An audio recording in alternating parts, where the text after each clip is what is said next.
আজকে আমরা কাঁঠাল পেড়ে খাবো। আজকে এদের কাঁঠাল আমি খেয়ে নিব। একটা বুদ্ধি পেয়েছি, এই বালতিটাকে এখানে ছুঁড়ে মারি, তাহলে ওরা এখানে চলে আসবে।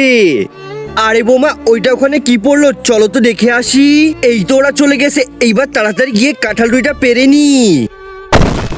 আরে এইটা কিসের শব্দ হলো? চলেন তো গিয়ে দেখি। এইবার এই দুইটা কাঁঠাল নিয়ে এখান থেকে তাড়াতাড়ি পালিয়ে যাই। আরে এইসব কি? আমাদের কাঁঠাল কোথায় গেল? এইবার এই কাঁঠাল দুটাকে ভালো করে কেটে নি। এইবার এটাকে রান্না করব। আমি গিয়ে মশলা নিয়ে আসি। ও তাহলে আমার কাঁঠাল এইখানে, এক্ষুনি নিয়ে এটা পালিয়ে যাই। একজন মা কতটা আপন হয়, যাদের মা নাই তাদেরকে জিজ্ঞেস করো। তাই আজকে যারা মাকে ভালোবাসো তারা একটি লাইক আর একটি সাবস্ক্রাইব করে দাও, আর যদি না ভালোবাসো তাহলে এই ভিডিওটা থেকে দূরে থাকো। আরে ওর ভিতরে তো কিচ্ছু নেই। এই তো কাঁঠাল পেয়ে গেছি। আরে এটা তো হালকা হালকা লাগছে কেন?